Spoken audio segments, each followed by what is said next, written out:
But first, we're heading into the Channel 4 kitchen for an international dish. Hear the story behind a very special pasta recipe. That's coming up next.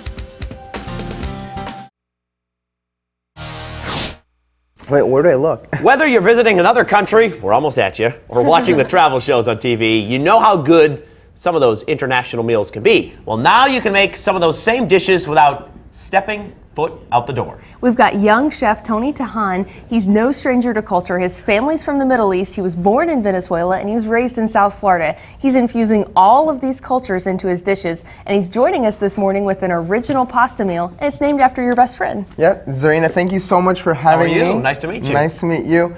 Yeah, I came up with this dish because I like a lot of Mediterranean flavors. It's very healthy. The food is very quick to put together, and it tastes amazing. So my friend Zarina, she loves spinach. That's her one thing that she absolutely loves. So I'm like, why not make a pesto using spinach? And since spinach is a lot cheaper than pesto, being a college student, when I came up with this dish, very good. It was a very good dish. It sounds genius. Yeah. And healthy. All right. Yep. So what should do we get started? Yep. All right. So all you need is a blender. Okay. So we put in a lot of spinach into the blender, and what I like to do is instead of putting all the spinach in at once, I put in a little bit and then the milk. Usually pesto is all olive oil, but just to make it a little lighter, a little creamier, I love the creamy texture that the milk brings.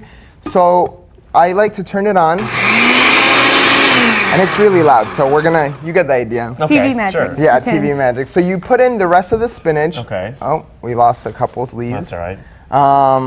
So yeah, you put in, believe me, all the spinach fits in there. So what you want to do is You want to stuff it in? you want to slowly, as long as you get the first bit going, everything else processes. So we add a little Parmesan cheese, pre-shredded from the grocery store. It's great.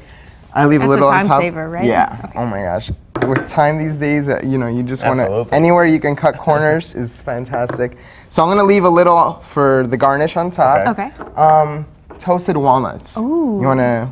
Absolutely. I'm all about not, you could leave All also, of them? no, some of them on top for garnish. Okay.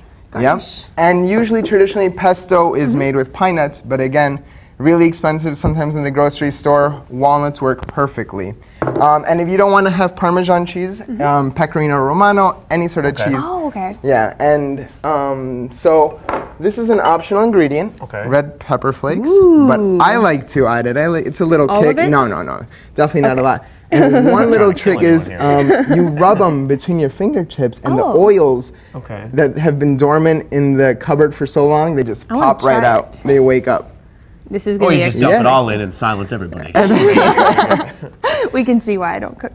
No, and this is such an easy Oh, dish. you can smell them. Right? Yeah, it's got a nice little heat to it. So now at this point, you'd put the top on. You put the top on and get it whirling. Okay. And, TV magic. Absolutely, there it is. And you get this sauce right here. Oh, wow. Literally, this took us what, like a couple a minute 3 at minutes most? maybe, absolutely. Yeah. So we have this sauce, and another thing that she likes that I like to keep in mind when making any dish for any of my friends is that she loves mushrooms. And mushrooms and pasta go really well. So here we have baby bellas. Okay. And what are these are like small portobello mushrooms, and they're very meaty. You take out the stem and you just cut them into little quarters. All right, we sauteed the mushrooms. They turn out like this, nice and juicy. Oh, how beautiful. We have pasta. And you've sauteed them for how long? 3 minutes. Okay. Yeah. Okay. With a lot of olive oil, salt, pepper, and you're set to go. I like to add the mushrooms, and then add the sauce, and you get this nice, vibrant green color. It is bright green. Yep. So you toss it together. So look at this. I love this green color. This is, and where can I put this? Right here? Yeah, we can set it here. Okay. I don't want to. That's just hot. I don't want you to burn Look anything. at this color. Oh, wow. It's Yeah, so it's pretty. very vibrant. Pops right from the dish. And again, we can't forget our garnish. Because you eat with your eyes first. Absolutely. Yes. Well, I eat with about all of me, especially if it's early in the morning. Oh, and I never had pasta so early in the morning, but you know what? It's better than sushi at this hour. Look at this, and literally. Ooh, I'll give it a try. It looks so pretty. Well, if you want to know more about Tony, get his recipes or just check out his video blogs, we posted a link to his website on our website. Go to newsforjax.com. Click on the big red Find It button and look under the weekend headlines coming up. In the next hour, we're leaving Italy and heading to the Middle East. What do you think, Beck? Pretty good? You can't have any. It's that good. All right.